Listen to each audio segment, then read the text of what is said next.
Hey guys, welcome to my day 61 blog. Day 61 blog में आपका स्वागत है।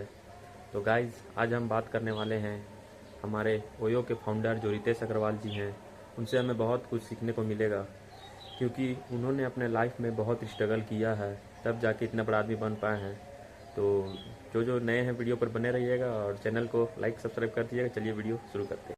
तो भाई, जैसे आपको पता होगा कि हमारे रितेश अग्रवाल जो ओयो के फाउंडर हैं, उन्होंने अपना लाइफ में बहुत स्ट्रगल किया है, आपको भी पता है। वो एक उड़ीसा के छोटे से कटक गांव से आते हैं। उन्होंने अपना शुरू से ही उनका मन था कि मैं कोडिंग सीखूं, लेकिन घर का हालात ऐसा था कि वो कोडिंग सीख नहीं पाए थे, लेकिन वो कुछ हद तक सीख गए थे। फिर वो अपना पढ़ाई जाते हैं दिल्ली करने के लिए। होटल्स में रुकते हैं, जो कम दाम के होटल्स होते हैं वो रुकते हैं, क्योंकि बहुत ही गरीब परिवार से आते थे। उनके माता पिता चाहते थे कि रितेश का एक सरकारी नौकरी हो जाए तो हमारी फैमिली सेट हो जाएगी, बहुत आगे चल जाएगी। लेकिन रितेश का एक सपना था। उन्होंने देखा इसकी स्कूल में दिन दिन भर पढ़ना, इतना इतना सब्जेक्ट्स करना उनका बस का बात नहीं था। उन्होंने मन में ठान लिया था कि मुझे दूसरा चीज़ करना है। वो दिल्ली गए, वहाँ से फिलोसफी में उन्हें स्कॉलरशिप मिला कॉलेज छोड़ने पर। तो उन्होंने बोला यही सही मौका है। 70 से 80 लाख रुपए मिल रहा था, उन्होंने कॉलेज छोड़ा। और वो जब होटल में रुकते थे तो ऑब्जर्व करते थे कि भाई, चीप प्राइस में क्वालिटी बेस्ट नहीं है। होटल तो है लेकिन क्वालिटी बेस्ट नहीं मिल रहा है। तो उन्होंने एक चीज़ सोचा कि क्यों ना हम बिना होटल खरीदे कुछ ऐसा बनाएं कि लोगों को ट्रस्ट हो, चीप प्राइस में बेस्ट क्वालिटी मिले। तो उन्होंने होटल्स जा के पहले दिल्ली में शुरू किया, गुड़गांव में। ऑनर से जाके बात किया। ऑनर बोले ठीक है। वो बोले पहले कि मेरा सारा पैसा लगेगा, अगर डूबेगा तो मेरा, लेकिन प्रॉफिट होगा तो 50-50। उन्होंने बोला ठीक है, करके देखते हैं। उन्होंने सारा चीज़ चेंज किया, खुद से किया। बेड शीट वगैरह, साबुन वगैरह रखना, पर्दे वगैरह चेंज करना, सारा चीज़ चेंज किया, क्योंकि उन्हें क्वालिटी पसंद नहीं था होटल का। बड़े बड़े होटल में तो बहुत दाम होते थे, जो हाई क्लास रिच स्टैंडर्ड के लोग ही रुक पाते थे, लेकिन गरीब लोग होटल में रुकने के लिए सोचना पड़ता था। उन्होंने एकदम कम प्राइस में, अफोर्डेबल प्राइस में बेस्ट क्वालिटी देना स्टार्ट किया। धीरे धीरे उनका बिजनेस ग्रो करने लगा।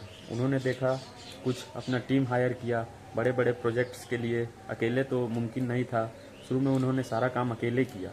ये सीखने को मिलता है कि कोई भी इंसान शुरू में अगर अपना पैसा लगा रहा है किसी बिजनेस में, तो वो खुद वो काम को करके देखे पहले कि उस काम में कितना क्या गहराई है। जब तक आप खुद नहीं बैठोगे तब तक आपको पता नहीं चलेगा। लोग शुरू में क्या करते हैं, मैनेजर बन जाते हैं खुद और दूसरे लोग को हायर कर लेते हैं। भाई, तुम खुद पहले काम सीखो कि वो काम को कैसे मैं क्या प्रॉब्लम दूर कर पाऊंगा। जब तक तुम नहीं सीखोगे तब तक तुम आगे कैसे बढ़ोगे। दूसरे आदमी को रख लेते हो, फिर चलता नहीं है, डूब जाता है बिजनेस। तो ऐसा नहीं है, पहले खुद को सीखना है। कोई भी बिजनेस में जाना है, उसको खुद में उतरो, खुद सब काम करो। रितेश अग्रवाल ने सारा काम किया, होटल के पर्दे साफ किए, झाड़ू लगाए, सारा काम खुद करते थे।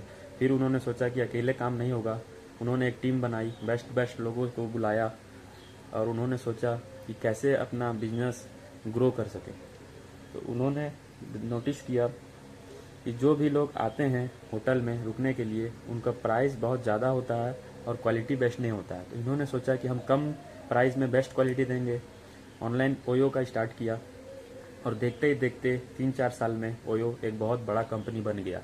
सोचिए, एक 19 साल का लड़का जो घर से निकला था एक सपना लेकर कि मैं कहीं ना कहीं जाके कुछ कर जाऊंगा, वो आज इतने बड़े 10,000 20,000 करोड़ का मालिक है। तो हम और आपका भी सपना ऐसा ही होगा कि हम भी अपना लाइफ में कुछ करें। तो उनके जैसे सीखने को हमको बहुत सारा चीज़ मिलता है कि कैसे उन्होंने अपना लाइफ में अपना स्ट्रगल किया और कैसे वहाँ तक पहुँचे। अगर उनके जैसे बनना है तो उनके जैसे सोचना भी पड़ेगा, क्योंकि उनका सारा घर का प्रॉब्लम यही है कि एक सरकारी नौकरी हो जाए तो हमारा बेटा बहुत अच्छा कर लेगा। लेकिन सिर्फ सरकारी नौकरी सब कुछ नहीं होता है। जिसके मन में जज्बा हो करने का, वो कुछ भी कर जाता है। शुरुआत में रितेश अग्रवाल ने सिम बेचना स्टार्ट किया था, लेकिन उनका माइंडसेट एक ही था कि मुझे दुनिया बदलना है। सिम सिर्फ उन्होंने इसलिए बेचा था क्योंकि उनका वो मजबूरी था। लेकिन उनका मानना है कि आपके पास डिग्री हो या ना हो, अगर प्रॉब्लम सॉल्विंग का माइंडसेट है तो आप पूरा दुनिया बदल सकते हैं। क्योंकि सब कुछ यहीं से है, यहीं से डिसाइड होता है। आपका सोचना, आपका माइंडसेट, आपका थिंकिंग पावर क्या है, स्ट्रांग है कि नहीं, सब कुछ यहीं से होता है।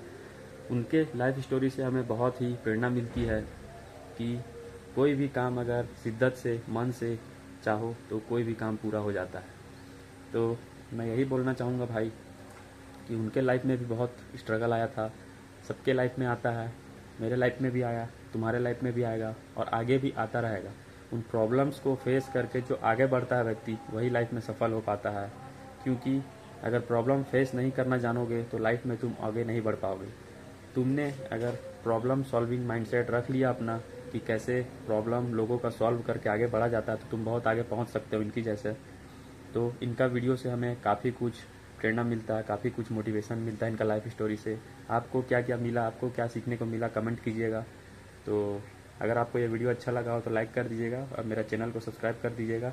ऐसा ऐसा वीडियो लाता रहूँगा, बेस्ट वीडियो आपके लिए लाता रहूँगा ताकि आपको प्रेरित करता रहूँगा। और सिर्फ सुन के ना, कुछ लाइफ में एक्शन लीजिए, तभी आगे बढ़ पाइएगा। तो चलिए मिलते हैं तब तक नेक्स्ट ब्लॉग में। Till then good bye.